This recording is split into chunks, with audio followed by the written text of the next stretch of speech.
Close your eyes for a moment. Imagine you are sitting by the edge of an inner lake, and each thought that emerges is like a small ripple on the surface. You have been taught, perhaps for years, that the goal of meditating is to quiet these ripples, flatten the lake, silence the mind, and when you can't, an inner voice whispers that you are failing. That voice is tiring, isn't it? The feeling that your own mind is an internal enemy, an uncontrollable flow that generates silent exhaustion, is one of the most hidden pains in those who seek spirituality. Perhaps you have already thought, I'm not cut out for meditation, or my anxiety is stronger than any practice. What if I told you that this belief is exactly what Dr. Bruce Lipton, one of the greatest scientists in epigenetics, calls an unconscious program? He uses a powerful analogy, that of the gardener and the soil. A good gardener does not spend his day pulling out weeds one by one, fighting each unwanted leaf. He nourishes the soil, he fertilizes, waters, and balances the earth, so that the flowers he desires grow strong and naturally suffocate the weeds. Meditating is not fighting thoughts, it is changing the terrain where they germinate. And here comes a concept that Joe Dispenza helps to unravel. Your brain, this extraordinary biological machine, cannot tell the difference between an experience you lived in the past and one you imagine with emotion in the present. If you sit to meditate, and without realizing it, relive the trauma, the fear of lack, or the pain of a past rejection, your body enters the same fight-or-flight chemistry. You are literally rehearsing the illness. But if you learn to sit and feel the peace, the safety, and the wholeness of a reality that has not yet happened, you begin to teach the body to live in it now, and this is the portal we are going to open together. There is a silent pain that few name. It is the anguish of feeling like a hostage to memories, of reliving the same hurt repeatedly, thinking you are processing the past, when in truth you are only strengthening the neural synapse of the wound. Every time you remember an injustice, your brain is not recalling a dead fact. It is retreading the path, deepening the groove. It's like always walking the same trail in the forest. It becomes wider, more defined, more automatic. The little-known concept here is that of negative neuroplasticity. Many believe the brain only changes with positive effort, but it changes with any emotional repetition. Every time you get distracted during meditation and judge yourself for it, you are not failing. You are unknowingly teaching your brain to automate self-criticism. The hidden mistake is using meditation as an internal courtroom, a place where you bring your thoughts to be judged, and the judge is always harsh. The counterintuitive revelation that changes the game is this: your attention is not neutral. It is the only quantum fertilizer you possess. The brain cannot distinguish the frequency of fear from a real lion from the frequency of fear from a memory. For your body's cells, a financial worry activates the same stress genes as a predator on the savannah. Therefore, meditating is not emptying the mind of all content. It is choosing, with the surgical precision of your breath, which frequency you are watering. It is shifting the spotlight of attention from what hurts to what restores, not through denial, but through sovereignty. The practical consequence of this for your daily life is liberating. A single minute feeling genuine gratitude in your chest, for no apparent reason, reprograms more neural networks than an hour forcing positive thoughts against the current of sadness. Silence is not the absence of noise. Silence is the darkroom where you develop the old negative and insert a new film. It is the place where you exchange the software of fear for the code of presence. And the final metaphor for you to take with you: imagine your mind is an old movie projector, the kind that needs a film reel. You think the darkroom of your life is reality, but meditation is your hand that brings the film to the light. You don't need to burn the old film full of tragedies, you just need calmly to insert a new reel, frame by frame, aligned with the breath. There is a silent exhaustion that afflicts the sincere spiritual seeker. It is the tiredness of trying to vibe high all the time, of turning meditation into just another task on the to-do list. Beware the trap of performative false spirituality, where practice becomes a tool for personal control, not a moment of welcoming. You sit on the cushion, but inside you are timing yourself, evaluating, judging the quality of your peace, and in that act, peace flees. The invisible mistake here has a chemical name: productivity dopamine. You finish a meditation and feel good not because you reconnected with something greater, but because you completed a task. Your brain then associates peace with effort, with completion, with merit, and this creates a deep trap. You never truly rest, you just exchange one type of work for another. Instead of working for the market, you work for your spiritual evolution. The soul tires of that project manager living inside you. The expectation breaker is harsh but therapeutic. Why do most people fail when trying to meditate consistently? Because trying to stop thoughts with a thought is like trying to put out a fire with gasoline. The silent observer that traditions mention is not a technique to be mastered. It is a permission to be granted. You don't force the lake to be still. You just stop throwing stones. You don't fight the wave. You learn to sit on the beach and watch the ebb and flow without having to enter the sea. Here is an applicable practice for your daily life, a small reprogramming exercise. When that anxiety of "I'm meditating wrong" appears, when the critical voice says you should be having visions or total silence, pause, take a single deep breath, and whisper to yourself like a secret to a friend, "Now I allow it." Just that. I allow my mind to wander. I allow there to be noise. I allow myself to feel nothing extraordinary. This permission incredibly disarms the judging prefrontal cortex and activates the parasympathetic nervous system in seconds. A subtle sign that you are misaligned with true meditation is simple. If you feel more frustrated after meditating than before, the practice didn't fail. The intention was hijacked by the urgency to heal. And the desert, my friend, does not bloom because it asked. It blooms when the only water that can transform it, comes from within.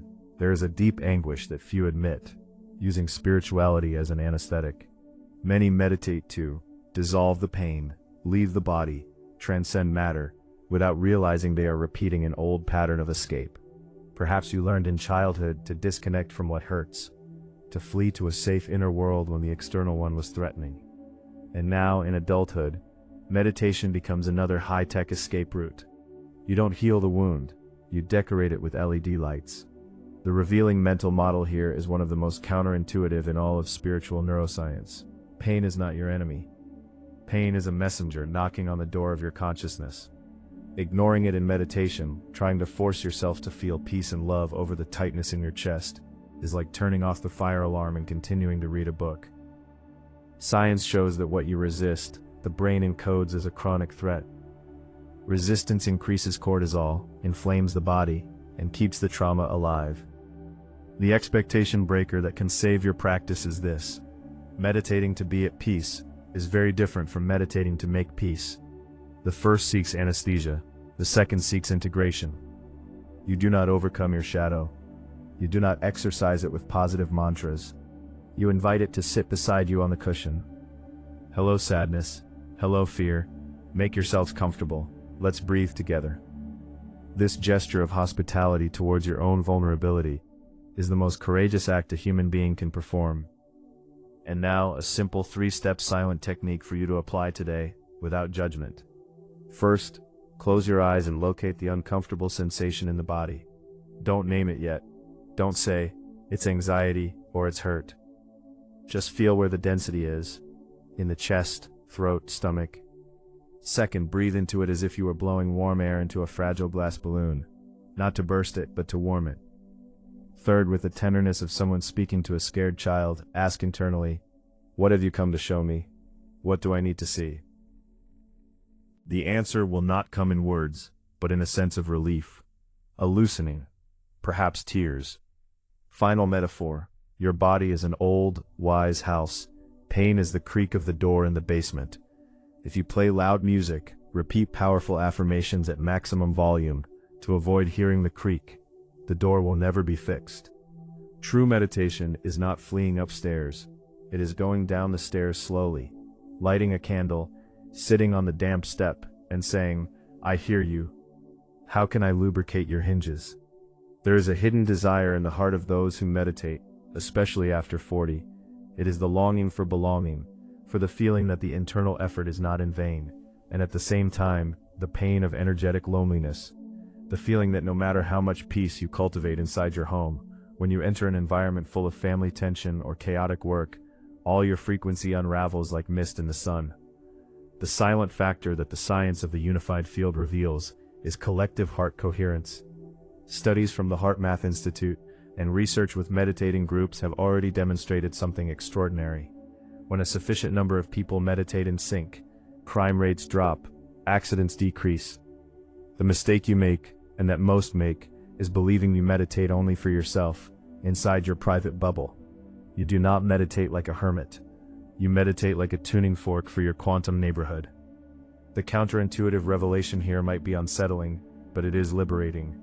The fatal dissonance is trying to energetically protect yourself from others with visualizations of shields, light bubbles, or protective cloaks. This act, although well-intentioned, segregates instead of integrates. True protection is not a wall. True protection is coherence. A coherent heart does not attract chaos, it reorganizes the chaos around it. A clear radio wave does not fight the static, it simply superimposes itself on it, until the static becomes irrelevant. The practical consequence for your life is transformative. Before a difficult meeting with a family member who drains you, or a conversation with a colleague who irritates you, take 2 minutes. Sit down, place your hand on your heart, and breathe until you feel a gentle rhythm, like an internal lullaby. Without the intention of changing the other person, just aligning your own frequency. Then go to the conversation. Observe what happens, not with your mind, but with your body. Observe how the environment responds not to your words, but to your vibration, not as if you were a powerful master, but as if you were a lake so calm that it reflects the storm without being shaken by it. The final metaphor is that of the pond. You throw a stone into still water, and the ripples expand in all directions. Meditating for years is learning not to be the stone, nor the wave. Meditating is learning to be the very gravity of the stone. You don't need to push the waves to calm them. You just need to find the still center within you. From there, the entire lake dances in sync with your stillness. We have reached the point that most wastes the potential of those who seek the law of attraction. The silent anxiety for results. You meditate visualizing the desired reality, be it health, a new love, or financial peace. But you feel a subtle tightness in your chest, an almost invisible contraction. This has a chemical name. It is the dopamine of I haven't arrived yet. Your brain gets addicted to the search, to hope, to anticipation. And anticipation is the opposite of manifestation. Anticipating is affirming that what you want is absent. The fatal mistake most make is creating a false sense of security and hope. Hope is a projection into the future. Faith, true faith that moves quantum mountains, is a memory of the present. Meditating hoping for something activates the same neural network of lack, of unsatisfied desire. You are vibrating the absence of what you desire. It's like asking for water with a dry tongue. The universe only receives the frequency of your dry tongue. The expectation breaker that changes the game is radical.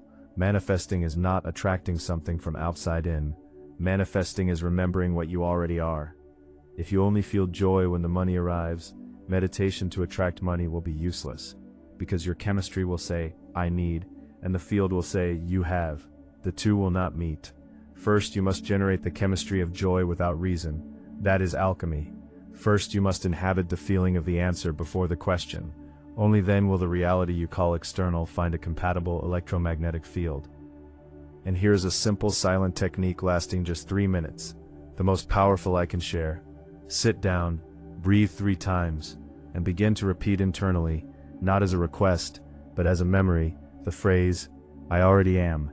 For what you desire, whisper inside you, I already am loved. I already am prosperous. I already am healthy. Feel the subtle difference between desire, which projects into the future and generates contraction, and remembrance, which anchors in the present and generates expansion. The archer does not measure the success of the arrow by the noise it makes hitting the target.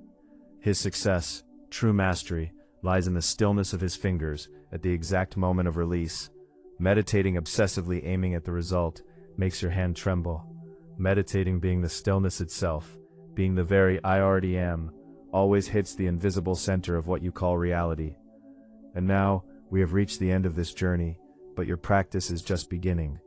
The greatest trap we can take from this conversation is not the restless mind, but the deep belief that you need to become someone better, more enlightened, calmer, to deserve peace. The truth that spiritual neuroscience whispers is that you meditate not to arrive anywhere, but to remember that you never left the sacred presence.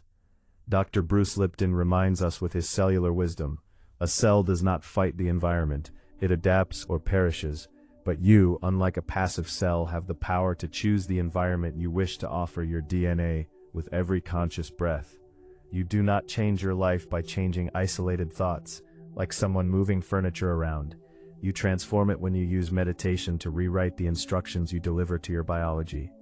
The reset button is not in the future, in the next full moon, in the next spiritual retreat. The reset button is in your conscious pause, is in the space between one breath and another. And I will leave you with a final thought. Inspired by the practical vision of Neville Goddard, imagination is not fantasy, it is not daydreaming, it is the very matrix of reality, and the secret that few share is that God, the universe, the single consciousness, does not hear your requests, he feels your state. When you ask, you affirm lack. When you feel, you activate presence. Meditating, therefore, is not making a wish list for heaven. Meditating is entering the silent laboratory inside you, where you stop asking for love, for money, for healing, and begin to breathe from love, from abundance, from health. And when you breathe from the source, you no longer attract the water, you become the source itself. And a source, my friend, never ever needs to wait for water, it simply flows.